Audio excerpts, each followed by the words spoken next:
Good morning, pretty shiny peoples. Um, I think that I have my audio issues fixed, but I'm not 100% sure.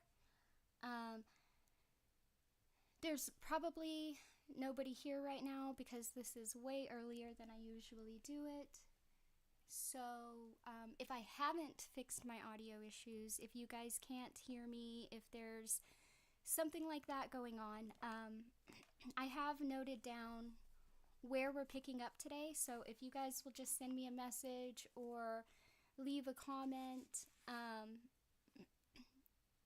if there's any audio issues, then I will just take this one down.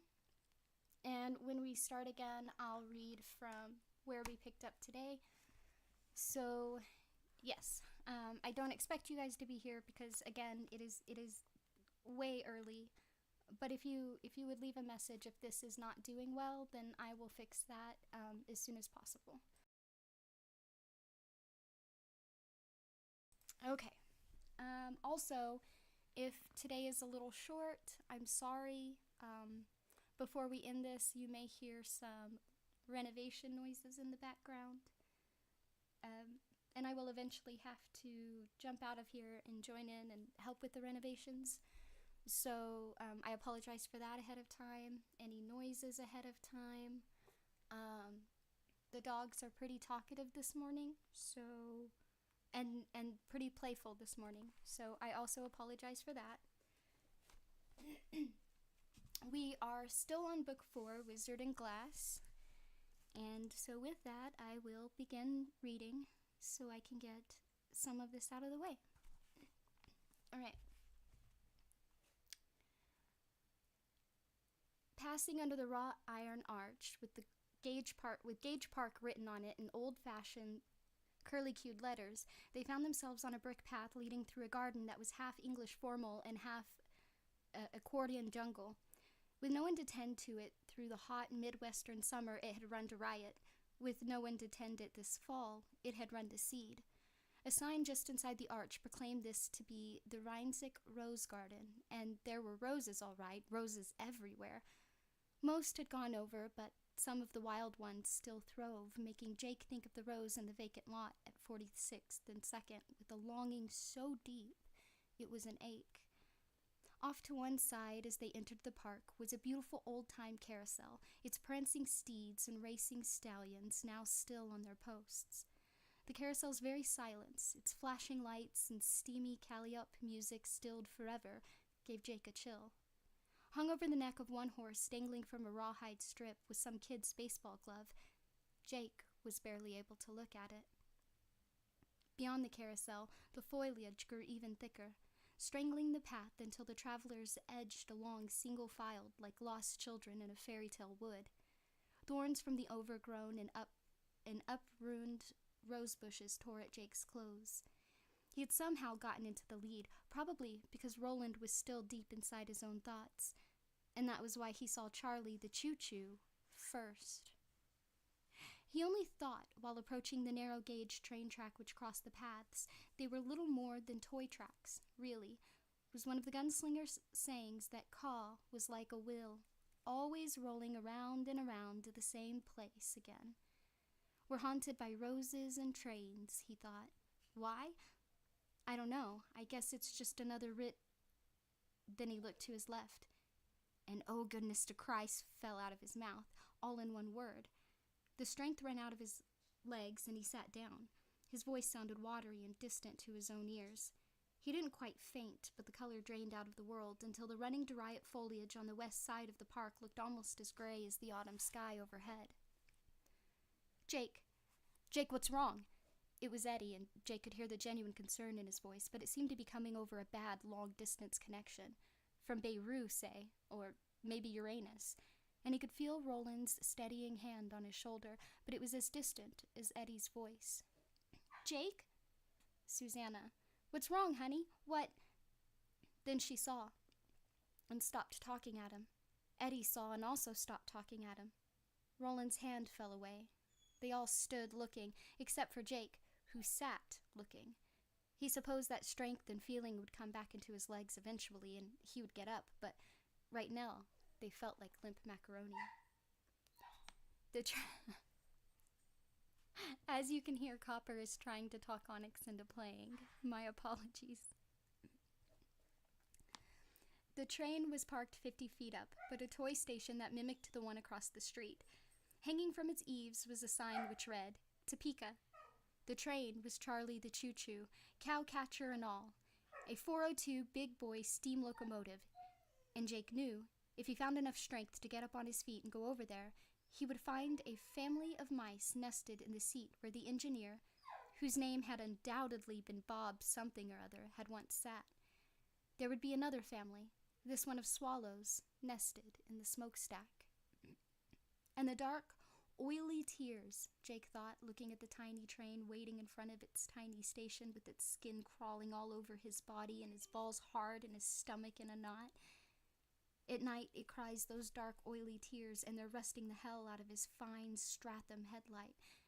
But in your time, Charlie boy, you pulled your share of kids, right? Around and around Gage Park you went, and the kids laughed, except some of them weren't really laughing. Some of them, the ones who were wise to you, were screaming, the way I'd scream now if I had the strength. But his strength was coming back, and when Eddie put a hand under one of his arms and Roland put one under the other, Jake was able to get up. He staggered once, then stood steady. Just for the record, I don't blame you, Eddie said. His voice was grim. So was his face. I feel a little like falling over myself. That's the one in your book. That's it to the life. So now we know where Miss Beryl Evans got the idea for Charlie the Choo-Choo, Susanna said. Either she lived here, or sometime before 1942, when the damn thing was published, she visited Topeka and saw the kids' train that goes through Rhenish Rose Garden and around Gage Park, Jake said. He was getting over his scare now, and he, not just an only child, but for most of his life a lonely child, felt a burst of love and gratitude for his friends. They had seen what he had seen. They had understood the source of his fright. Of course, they were Catet. It won't answer silly questions. It won't play silly games, Roland said musingly. Can you go on, Jake? Yes. You sure? Eddie asked, and when Jake nodded, Eddie pushed Susanna across the tracks. Roland went next. Jake paused a moment, remembering a dream he'd had. He and Oy had been at a train crossing, and the bumbler had suddenly leaped onto the track, sparking wildly at the oncoming headlight. Now Jake bent and scooped Oy up. He looked at the rusting train, standing silently in its station, its dark headlamp like a dead eye. I'm not afraid, he said in a low voice. Not afraid of you. The headlamp came to life and flashed at him once, brief, but glare-bright and pathetic. I know different. I know different, my little squint. Then it went out. None of the others had seen. Jake glanced once more at the train, expecting the light to flash again, maybe expecting the cursed thing to actually start up and make a run at him, but nothing happened. Heart thumping hard in his chest, Jake hurried after his companions. The Topeka Zoo, the world-famous Topeka Zoo, according to the signs, was full of empty cages and dead animals. Some of the animals that had been freed were gone, but others had died near to hand. The big apes were still in the area marked gorilla habitat, and they appeared to have died hand in hand. That made Eddie feel like crying somehow. Since the last of the heroin had washed out of his system, his emotions always seemed on the verge of blowing up into a cyclone. His old pals would have laughed. Beyond gorilla habitat, a gray wolf lay dead on the path. Oy approached it carefully, sniffed, and stretched out his long neck and began to howl. Make him quit that, Jake. You hear me? Eddie said gruffly. He suddenly realized he could smell decaying animals. The aroma was faint, mostly boiled off over the hot days of the summer just past, but what was left made him feel like upchucking. Not that he could precisely remember the last time he'd eaten. Oy, to me! Oy howled one final time, then returned to Jake. He stood on the kid's feet, looking up at him with those spooky wedding ring eyes of his. Jake picked him up, took him in a circle around the wolf, and then set him down again on the brick path. The path led them to a steep set of steps. Weeds had begun to push through the stonework already, and at the top, Roland looked back over the zoo and gardens. From here, they could easily see the circuit the toy train tracks made, allowing Charlie's riders to tour the entire perimeter of Gage Park. Beyond it, fallen leaves clattered down Gage Boulevard before a rush of cold wind.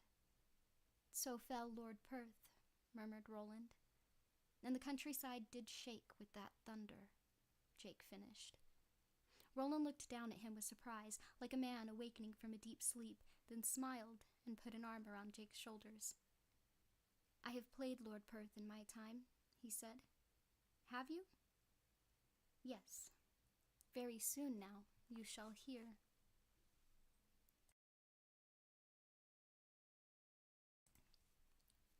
Beyond the steps was an aviary full of dead exotic birds. Beyond the aviary was a snack bar advertising, perhaps heartlessly, given the location, Topeka's best buffalo burger. Beyond the snack bar was another wrought iron arch with a sign reading, "Come back to Gage Park real soon."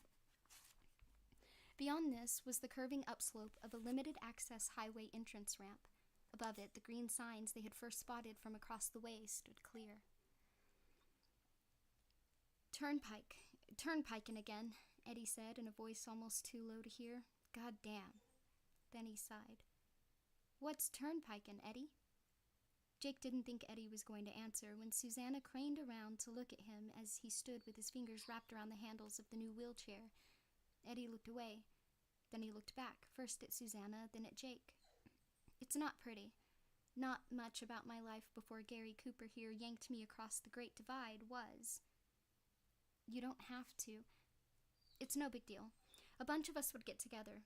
Me, my brother Henry, Bum O'Hara usually, 'cause he had a car, Sandra Corbett, and maybe this friend of Henry's we called Jimmy Polio. And we'd stick all our names in a hat. The one we drew out was the trip guide, Henry used to call him. He or she, if it was Sandy, had to stay straight.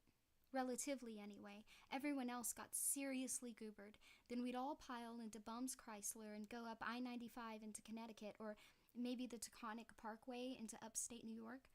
Only we called it the Catatonic Parkway. Listen to Creedence or Marvin Gaye, or maybe even Elvis' greatest hits on the tape player. It was better at night, best when the moon was full. We'd cruise for hours sometimes with our heads stuck out the window like dogs do when they're riding, looking up at the moon and watching for shooting stars. We called it turnpikin', Eddie smiled. It looked like an effort. A charming life, folks. Sounds sort of fun, Jake said. Not the drug part, I mean, but riding around with your pals at night, looking at the moon and listening to music, that sounds excellent. It was, actually, Eddie said. Even stuffed so full of reds we were as apt to pee on our own shoes as in the bushes. It was excellent. He paused. That's the horrible part. Don't you get it? Turnpikin', the gunslinger said. Let's do some. They left Gage Park and crossed the road to the entrance ramp. Someone had spray-painted over both signs marking the ramp's ascending curve. On the one reading St. Louis 215, someone had slashed, "Watch for the walkin' dude," in black. On the one marked, "Next rest area 10 miles, all hail the Crimson King," had been written in fat red letters. The scarlet was still bright enough to scream even after an entire summer. Each had been decorated with a symbol. And the symbol is an eye. It's just an eye. Like a picture of an eye, not the letter I. It just looks like somebody drew a rough eye.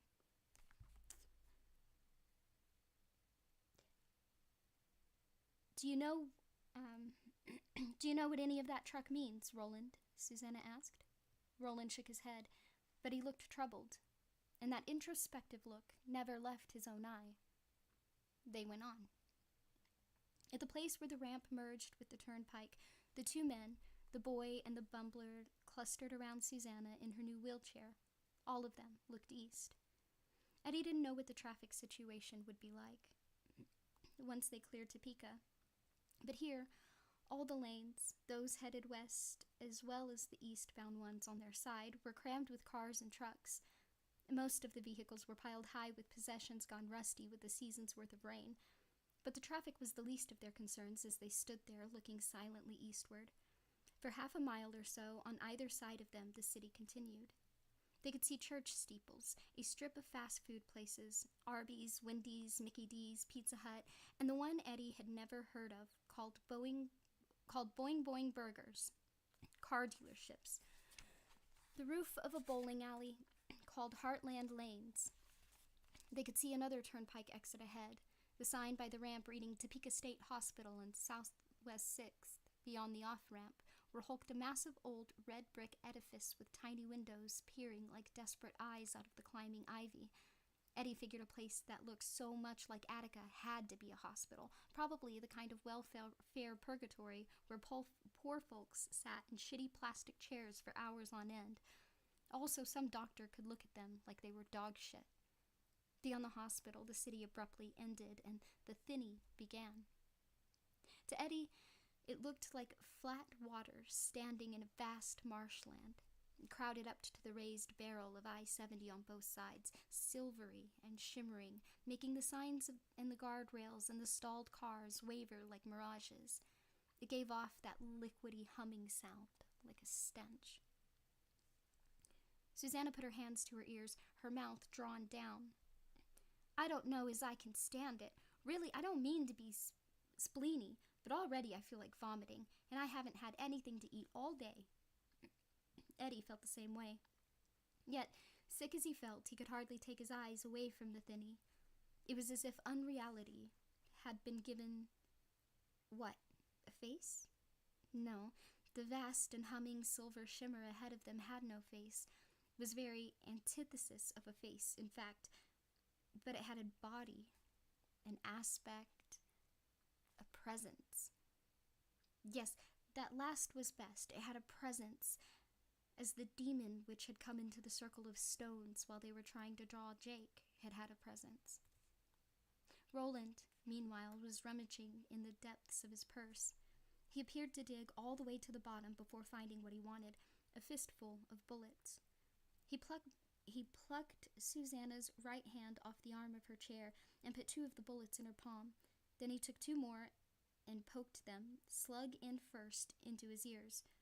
Susanna looked first amazed, then amused, then doubtful. In the end, she followed his example. Almost at once, an expression of blissful relief filled her face.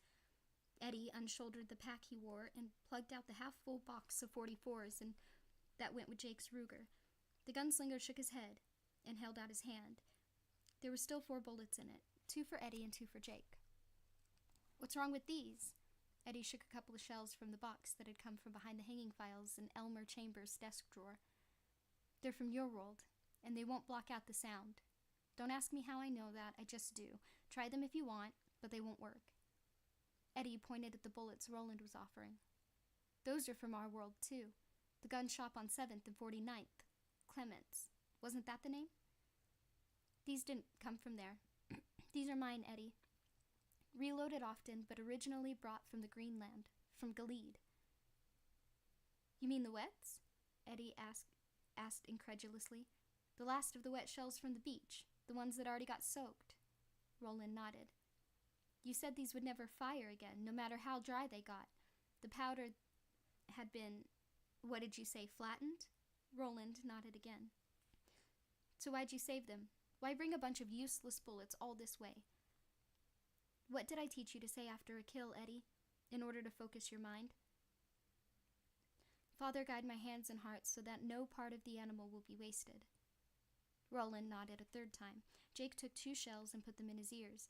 Eddie took the last 2, but first, he tried the ones he'd shaken from the box. They muffled the sound of the Thinny, but it was still there, vibrating in the center of his forehead, making his eyes water the way they did when he had a cold, making the bridge of his nose feel like it was going to explode. He picked them out and put the bigger slugs, the ones from Roland's ancient revolvers, in their place. Putting bullets in my ears, he thought. Ma would shit. But that didn't matter. The sound of the Thinny was gone, or at least down to a distant drone, and That was what did. And that was what did. He had turned and spoke to Roland. He expected his own voice to sound muffled the way it did when you were wearing earplugs, but he found he could hear himself pretty well. "Is there anything you don't know?" he asked Roland. "Yes," Roland said, "quite a lot."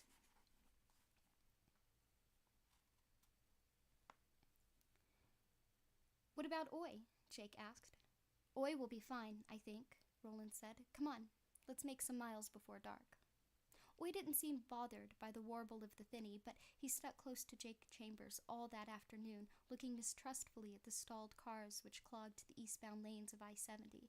And yet Susanna saw those cars did not clog the highway completely. The congestion eased as the travelers left downtown behind them, but even where the traffic had been heavy, some of the dead vehicles had been pulled to one side or another. A number had been pushed right off the highway and onto the median strip, which was a concrete divider in the metro area and grass outside of town. "Somebody's been at work with the wrecker, that's my guess," Susanna thought.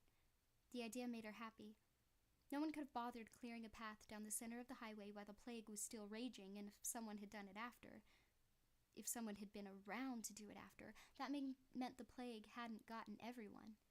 Those crammed together obituaries weren't the whole story. There were corpses in some of the cars, but they, like the ones at the foot of the station steps, were dry, not runny mummies wearing seatbelts for the most part. The majority of the cars were empty.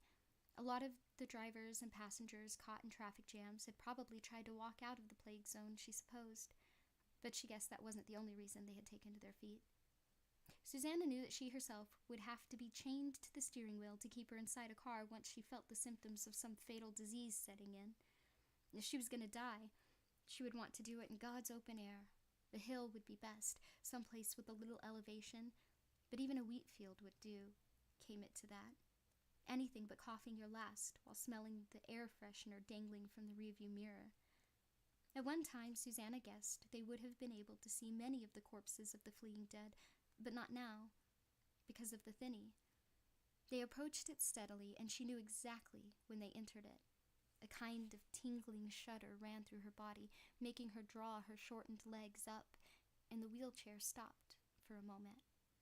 When she turned around, she saw Roland, Eddie, and Jake holding their stomachs and grimacing. They looked as if they had been stricken with the bellyache at the same time. Then Eddie and Roland straightened up. Jake bent to stroke Oi, who had been staring at him anxiously.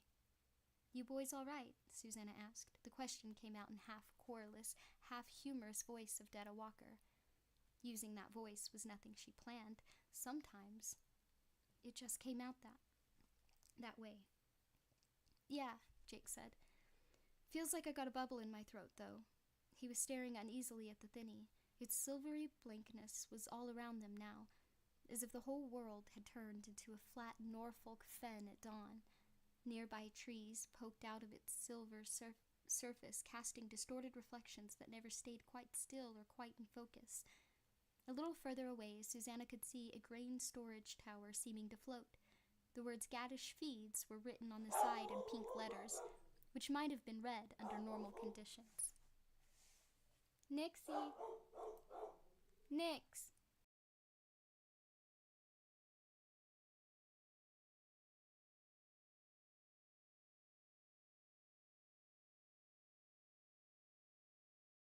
Sorry about that. Oh, Nix, everything is fine.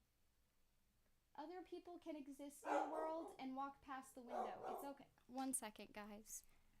There is a delivery truck in the neighborhood, and she's not happy about it.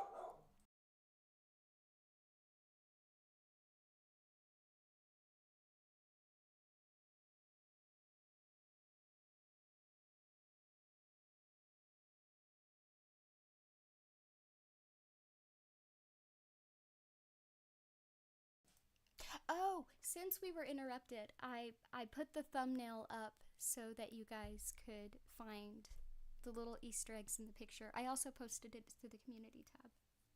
All right, where were we?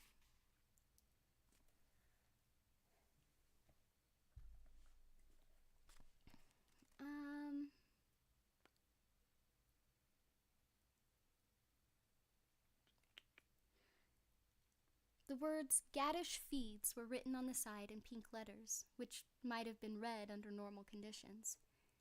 "Feels to me like I got a bubble in my mind," Eddie said. "Man, look at that shit shimmer."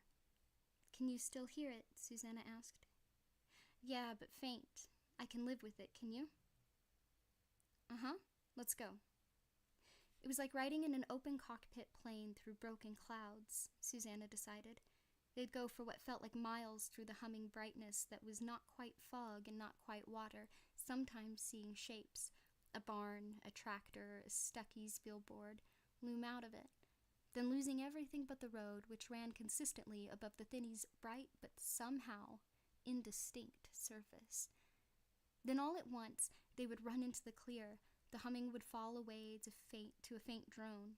You could even unplug your ears and not be too bothered, at least until you got to the other side of the break. Once again there were vistas. Well, no, that was too grand. Kansas didn't exactly have vistas, but there were open fields and the occasional core of autumn bright trees marking a spring or cow pond.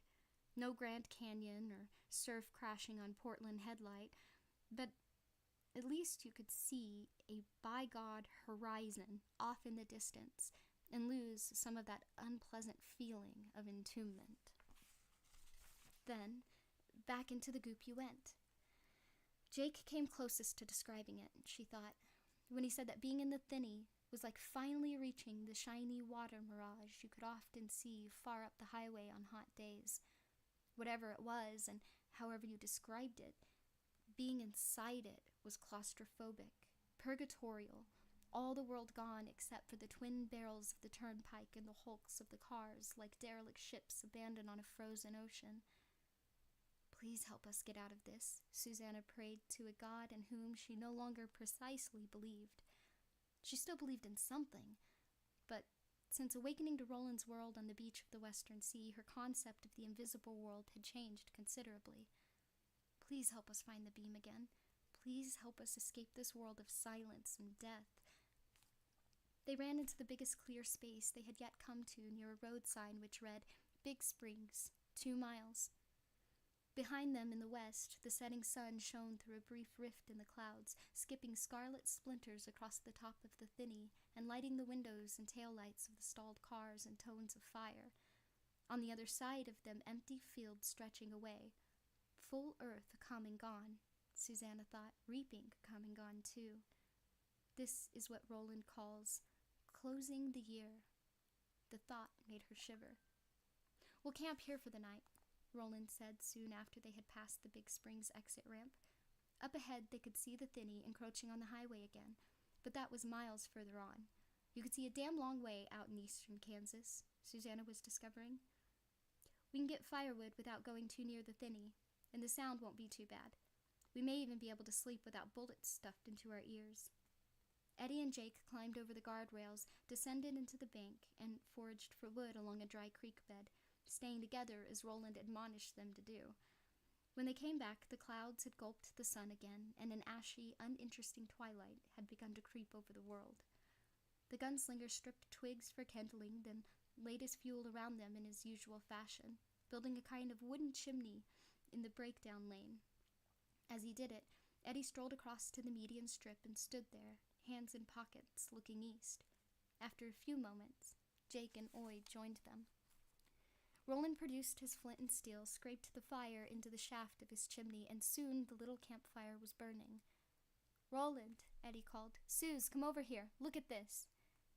Susanna started rolling her chair toward Eddie. Then Roland, after a final check of his campfire, took hold of the handles and pushed her. "Look at what?" Susanna asked. Eddie pointed. At first Susanna saw nothing, although the turnpike was perfectly visible even beyond the point where the Thinny closed in again. Perhaps 3 miles ahead. Then yes, she might see something. Maybe. A kind of shape at the farthest edge of vision. If not for the fading daylight. "Is it a building?" Jake asked. "Cripes, it looks like it's built right across the highway." "What about it, Roland?" Eddie asked. "You've got the best eye in the universe." For a time the gunslinger said nothing, only looked up the median strip with his thumbs hooked into his gun belt. At last he said, "We'll see it better when we get closer." "Oh, come on," Eddie said. "I mean, holy shit, do you know what it is or not?" "We'll see it better when we get closer," the gunslinger repeated, which was, of course, no answer at all. He moseyed back across the eastbound lanes to check on his campfire, boot heels clicking on the pavement. Susanna looked at Jake and Eddie. She shrugged. They shrugged back. And then Jake burst into bright peals of laughter.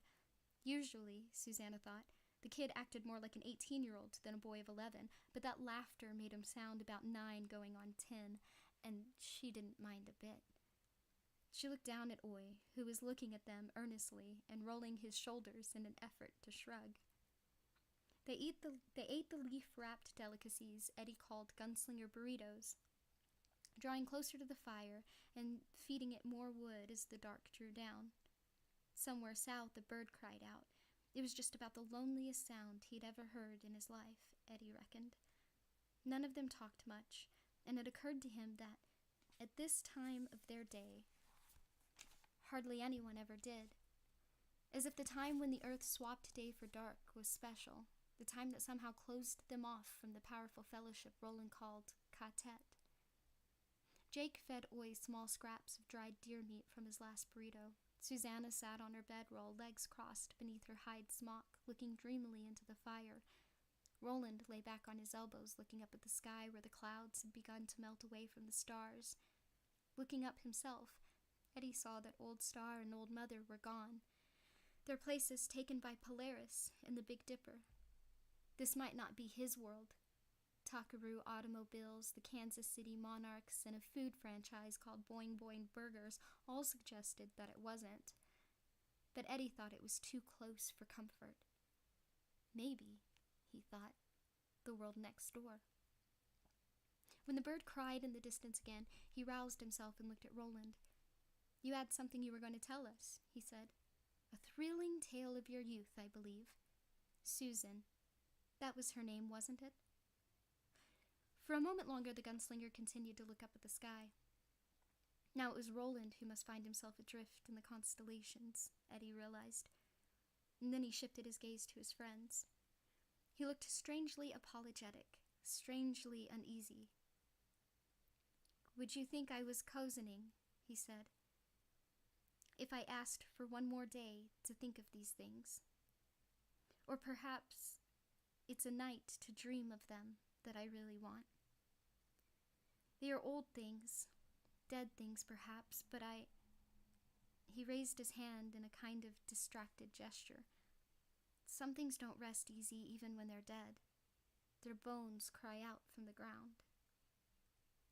"There are ghosts," Jake said, and in his eyes Eddie saw a shadow of the horror he must have felt inside the house in Dutch Hill, the horror he must have felt when the doorkeeper came out of the wall and reached for him. "Sometimes there are ghosts, and sometimes they come back." "Yes," Roland said. "Sometimes there are, and sometimes they do." "Maybe it's better not to brood," Susanna said.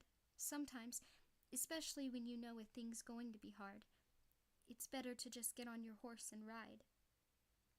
Roland thought this over carefully, then raised his eyes to look at her. "At tomorrow night's fire, I'll tell you of Susan," he said. "This I promise on my father's name." "Do we need to hear?" Eddie asked abruptly.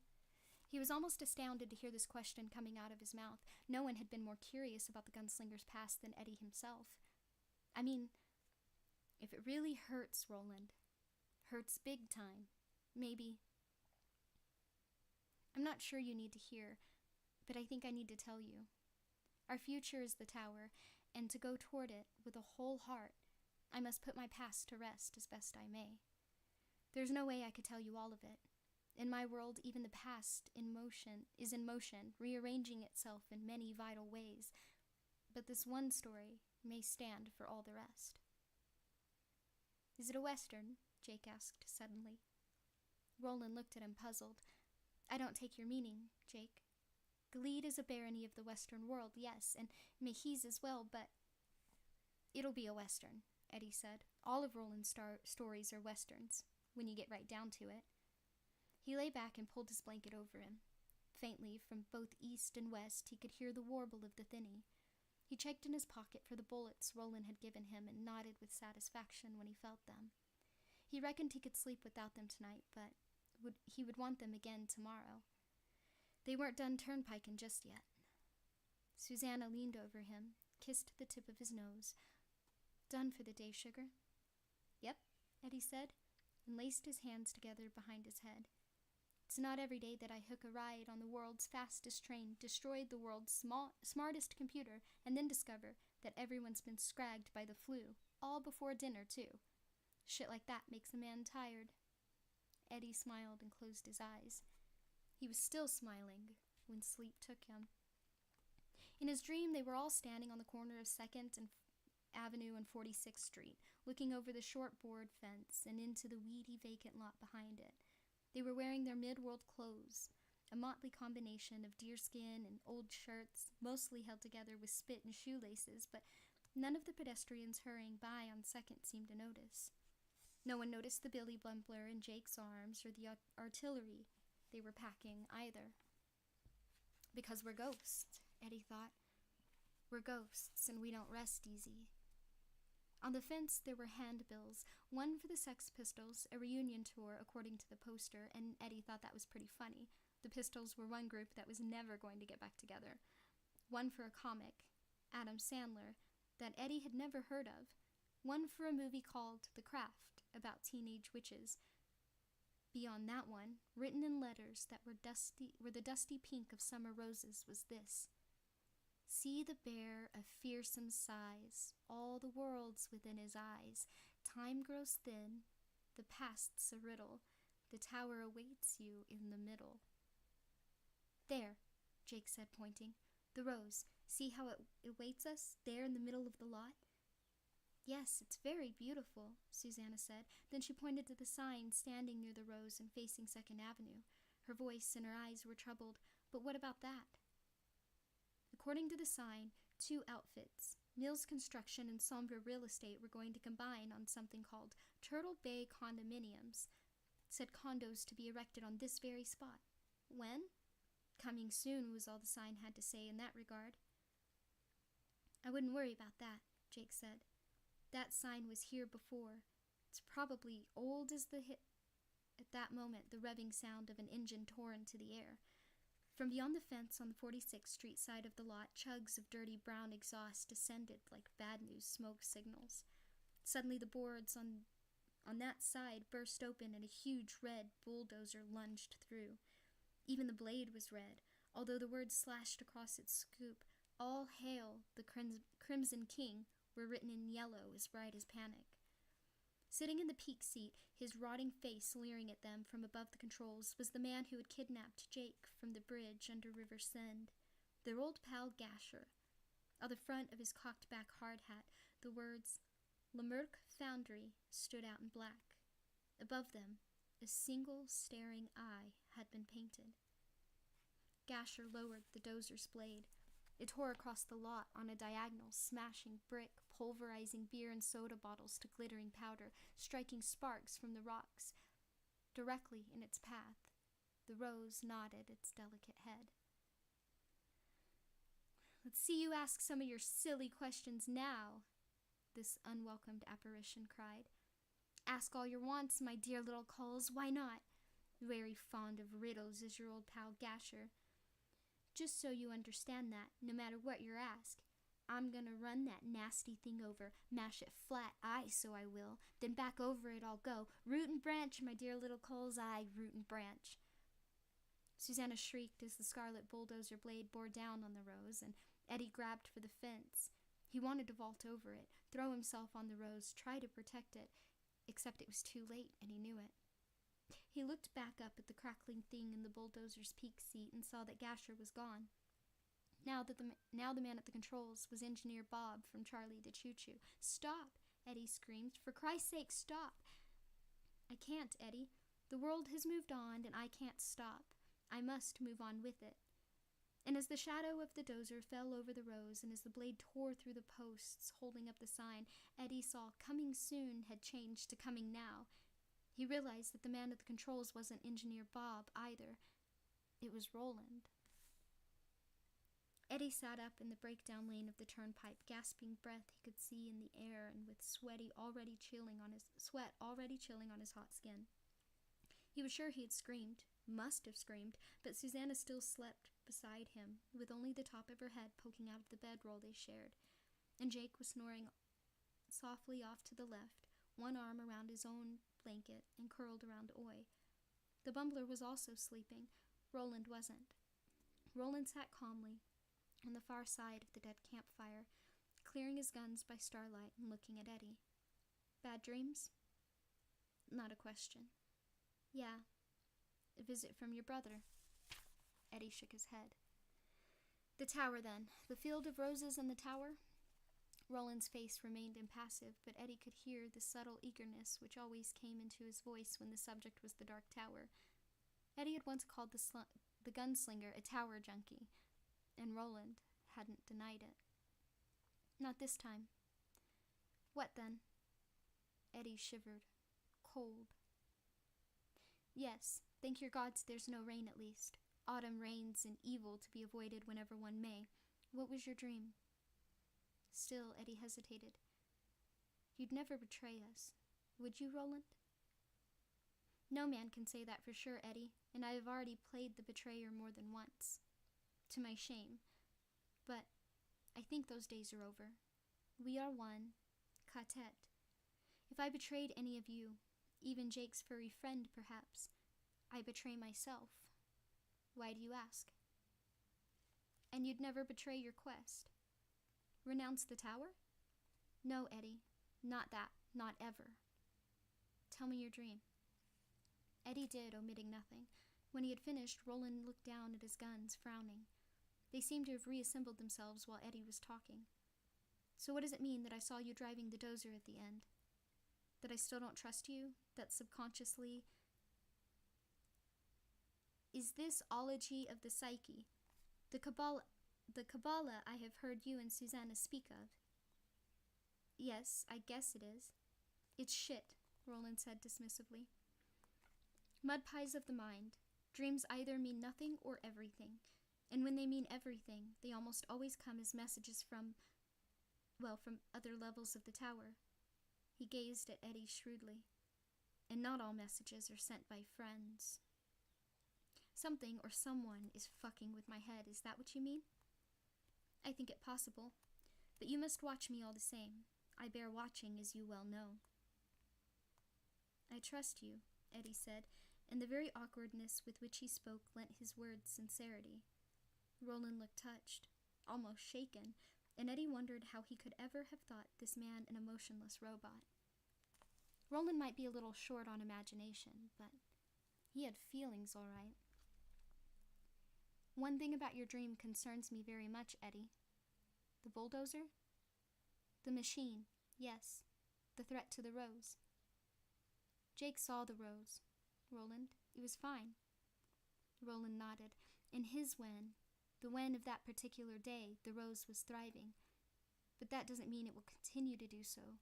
If the construction the sign spoke of comes, if the bulldozer comes... There are other worlds than these, Eddie said. Remember?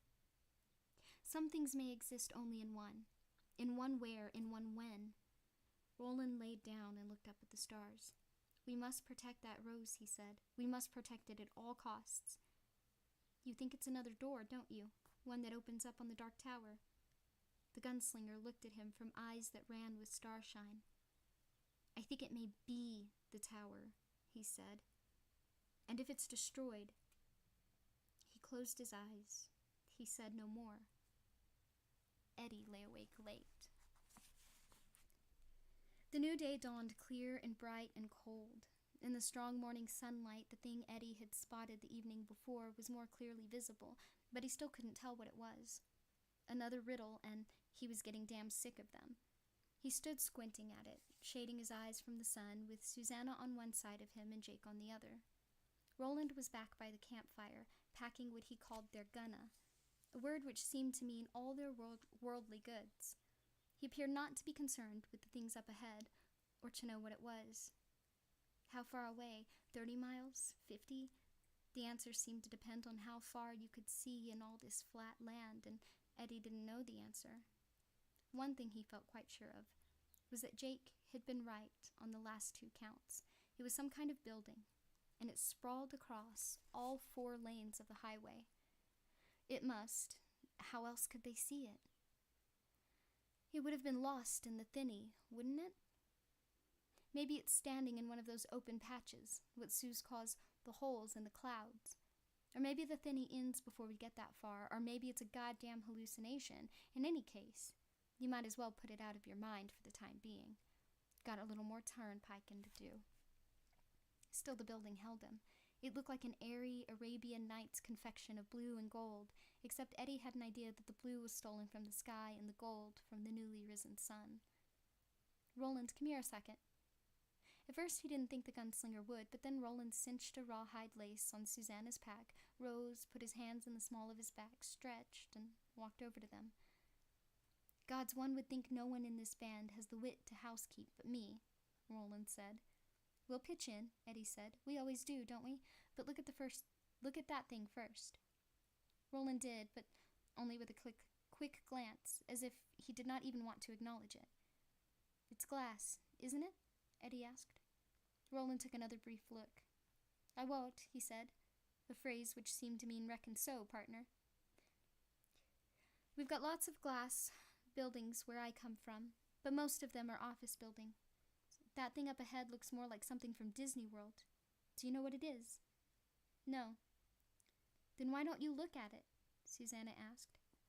Roland did take another look at the distant blaze of light on glass, but once again it was quick, little more than a peek. Because it's trouble, Roland said, and it's in our road. We'll get there in time. No need to live in trouble until trouble comes. Will we get there today? Jake asked. Roland shrugged, his face still closed. There'll be water if God wills it, he said. Christ, you could have made a fortune writing fortune cookies, Eddie said. He hoped for a smile at least, but got none. Roland simply walked back across the road, dropped to one knee, shouldered his purse and his pack, and waited for the others. When they were ready, the pilgrims resumed their walk east along Interstate 70. The gunslinger led, walking with his head down and his eyes on the toes of his boots. Roland was quiet all day, and as the building ahead of them neared, trouble and in our road, he had said, Susanna came to realize it wasn't grumpiness they were seeing, only worry about anything which lay any further ahead of them than tonight. It was the story he'd promised to tell them that Roland was thinking about, and he was a lot more than worried. By the time they stopped for their noon meal, they could clearly see the building ahead, a many-turreted palace which appeared to be made entirely of reflective glass. The thinny lay close around it, but the palace rose serenely above all, its turrets trying for the sky, madly strange here in the flat countryside of eastern Kansas. Of course it was, but Susanna thought it was the most beautiful building she had ever seen in her life, even more beautiful than the Chrysler building that was going some. As they drew closer, she found it more and more difficult to look elsewhere, watching the reflections of the puffy clouds sailing across the glass castle's blue sky. Wanes and walls was like watching some splendid illusion, yet there was a solidity to it as well, an inarguability. Some of that was probably just the shadow it threw. Mirages did not, so far as she knew, create shadows. But not all. It just was. She had no idea what such a fabulosity was doing out here in the land of Stuckies and Hardys, not to mention Boing Boing burgers, but there it was.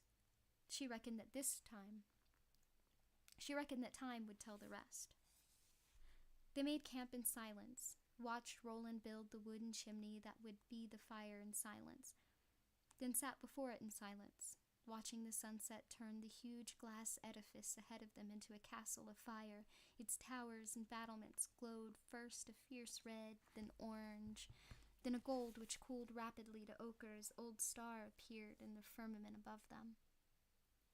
No, she thought in Detta's voice, ain't that one, girl, not all. That's the North Star. Same one you're seen back home, sittin' on your daddy's lap. But it was Old Star she wanted, she discovered. Old Star and Old Mother. She was astounded to find herself homesick for Roland's world, and then wondered why she should be so surprised. It was a world, after all, where no one had called her... I don't want to say that word. No one had called her a inward bitch. At least not yet. A world where she had found someone to love and made good friends as well. The last made her feel a little bit like crying, and she hugged Jake to her. He let himself be hugged, smiling, his eyes half closed. At some distance, unpleasant, but bearable, even without the bullet earplugs. The thinny warbled its moaning song.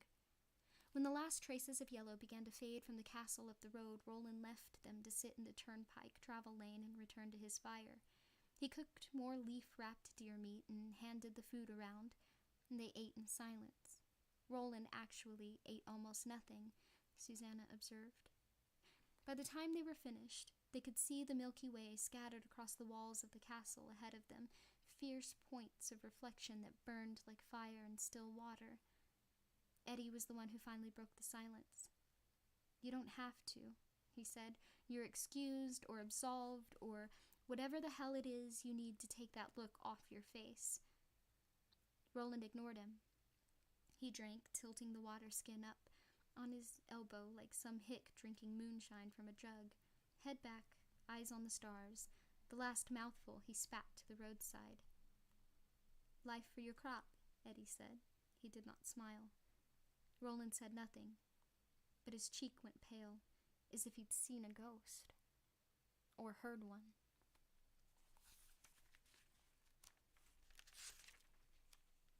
The gunslinger turned to Jake, who looked back at him seriously.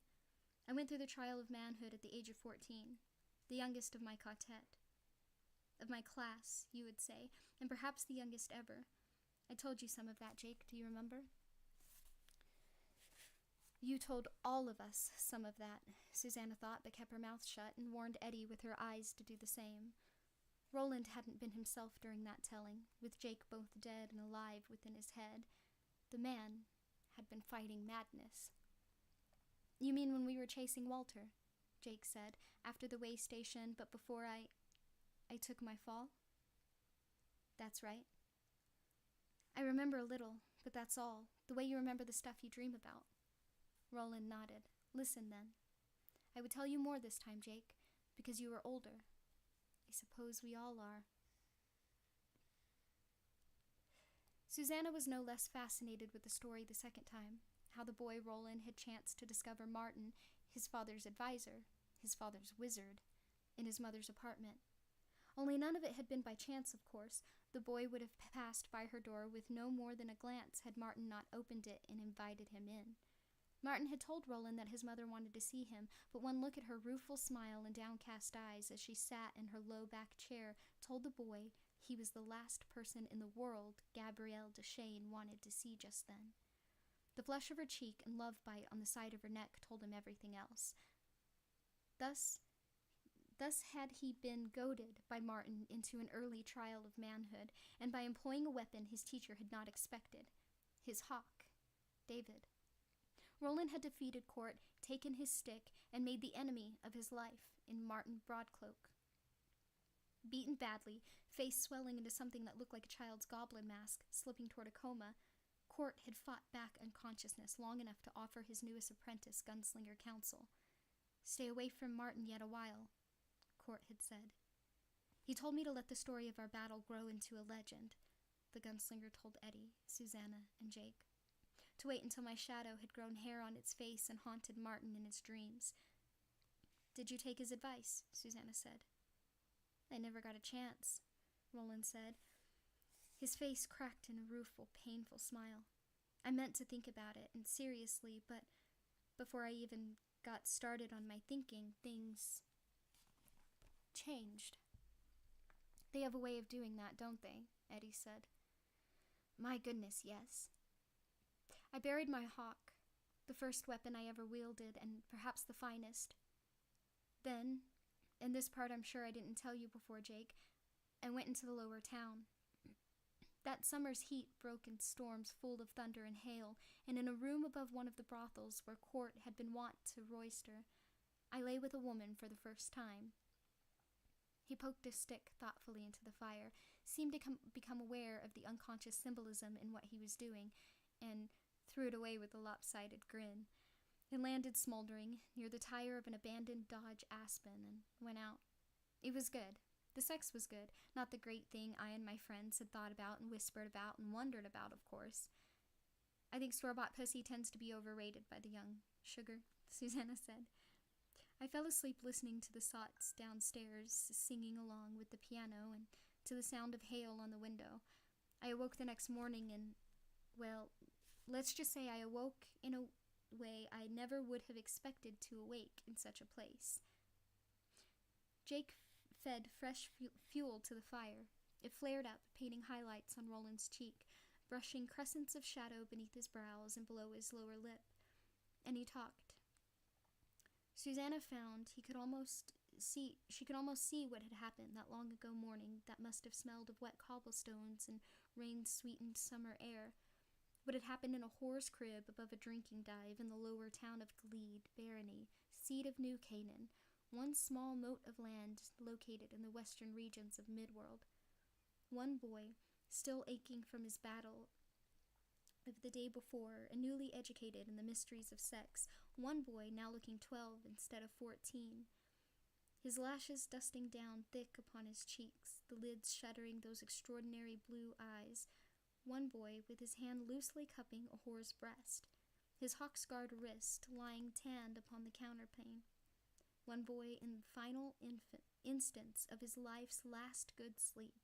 One boy who will shortly be in motion, who will be falling as a dislodged pebble falls on a steep and broken slope of scree, a falling pebble that strikes another and another and another, and those pebbles striking yet more until the whole slope is in motion and the earth shakes with the sound of the landslide.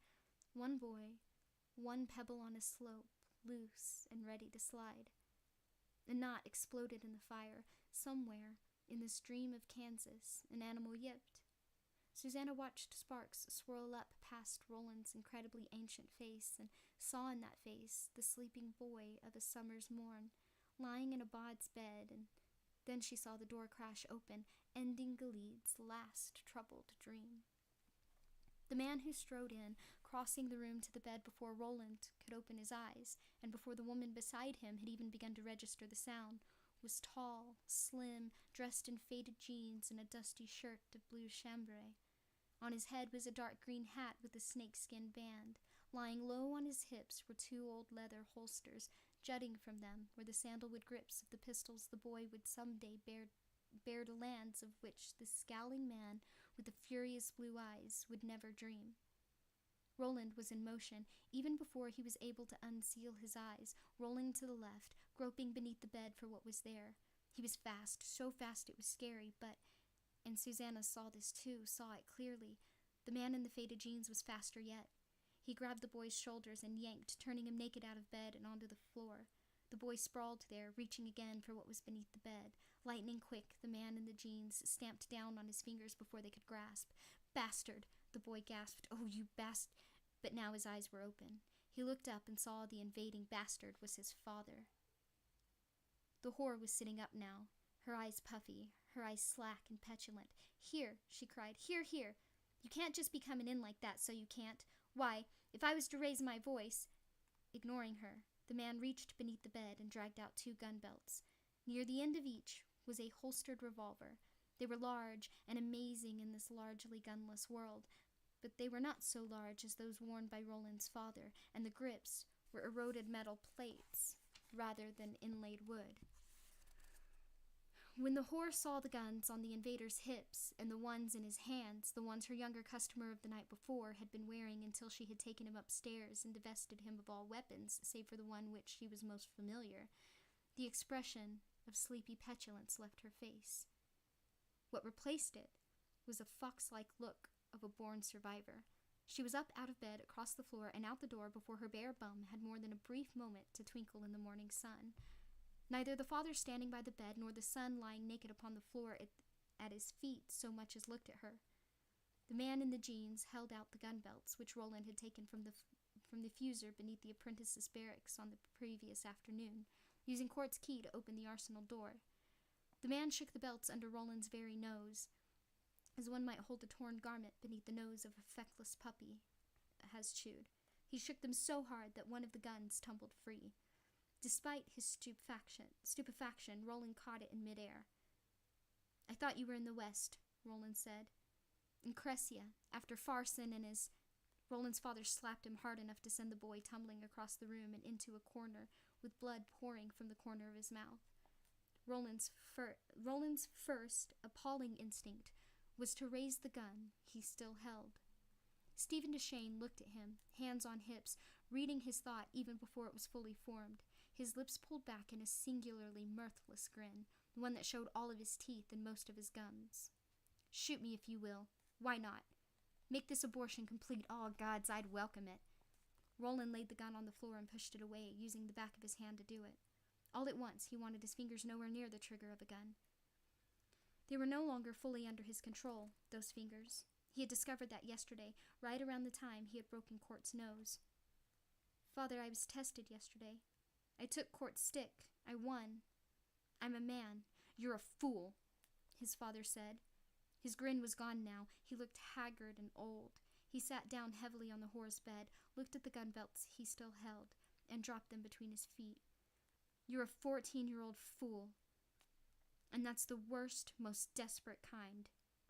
He looked up, angry all over again, but Roland didn't mind. Anger was better than that look of weariness, that look of age. "I've known since you toddled that you were no genius, but I never believed until yesterday that you were an idiot. To let him drive you like a cow in a chute. Gods, you have forgotten the face of your father. Say it." And that sparked the boy's own anger. Everything he had done the day before, he had done with his father's face firmly fixed in his mind. "That's not true," he shouted from where he now sat with his bare butt on the splintery boards of the whore's crib and his back against the wall, the sun shining through the window and touching the fuzz on his face, on his fair, unscarred cheek. "It is true, you whelp. Foolish whelp. Say your atonement, or I'll strip the hide from your very—" "They were together," he burst out. "Your wife and your minister, your magician. I saw the mark of his mouth on her neck. On my mother's neck." He reached for the gun and picked it up, but even in his shame and fury was still careful not to let his fingers stray near the trigger. He held the apprentice's revolver only by the plain, undecorated metal of its barrel. "Today I end his treacherous seducer's life, and if you aren't man enough to help me, at least you can stand aside and let me—" One of the revolvers on Stephen's hip was out of its holster and in his hand before Roland's eyes saw any move. There was a single shot, deafening as thunder in the little room. It was a full minute before Roland was able to hear the babble of questions and commotions from below. The apprentice's gun, meanwhile, was long gone. Blown out of his hand and leaving nothing behind but a kind of buzzing tingle, it flew out of the window, down and gone in its grip, a smashed ruin of metal, and its short turn in the gunslinger's long tail at an end. Roland looked at his father, shocked and amazed. Stephen looked back, saying nothing for a long time. But now he wore the face Roland remembered from earliest childhood, calm and sure. The weariness and the look of half-distracted fury had passed away like last night's thunderstorms. At last his father spoke. "I was wrong in what I said, and I apologize. You did not forget my face, Roland. But still you were foolish. You allowed yourself to be driven by one far slyer than you will ever be in your life. It's only by the grace of the gods and the working of Ka that you have not been sent west. One more true gunslinger out of Martin's road, out of John Farson's road, and out of the road which leads to the creature that rules them." He stood and held out his arms. "If I had lost you, Roland, I should have died." Roland got to his feet and went naked to his father, who embraced him fiercely. When Stephen Deshane kissed him, first on one cheek and then the other, Roland began to weep. Then in Roland's ear, Stephen Deshane whispered 6 words. "What?" Susanna asked. "What 6 words?" "I have known for 2 years," Roland said. That was what he whispered. Holy Christ, Eddie said. He told me I could go back to the palace. If I did, I couldn't go back to the palace. If I did, I'd be dead by nightfall, he said. You have been born to your destiny in spite of all Martin could do. Yet he was sworn to kill you before you can grow to be a problem to him. It seems that, winner and the tester know, you must leave Gilead anyway. For only a while, though, and you'll go east instead of west. I don't send you alone either or without purpose. Then almost as an afterthought, he added, or with a pair of sorry Prentice revolvers. What purpose? Drake asked. He had clearly been captivated by the story. His eyes shone nearly as bright as Oi's. And which friends? These things you must now hear, Roland said, and how you judge me will come in time. He fetched a sigh, the deep sigh of a man who contemplates some arduous piece of work, and then tossed fresh wood on the fire. As the flames flared up, driving the shadows back a little way, he began to talk. All that queerly long night he talked, not finishing the story of Susan Delgado until the sun was rising in the east and painting the glass castle yonder with all the bright hues of a fresh day and a strange green cast of light, which was still its own true color.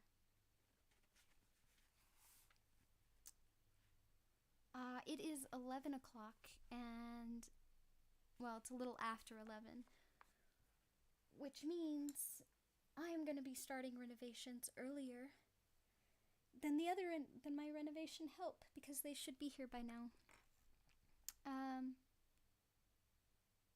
Yeah, so thank you everyone for coming. I don't know if I'll stream later or if I'll stream tomorrow. I may not. Who knows? I tend to be very sporadic. And on that note, do not forget to smile.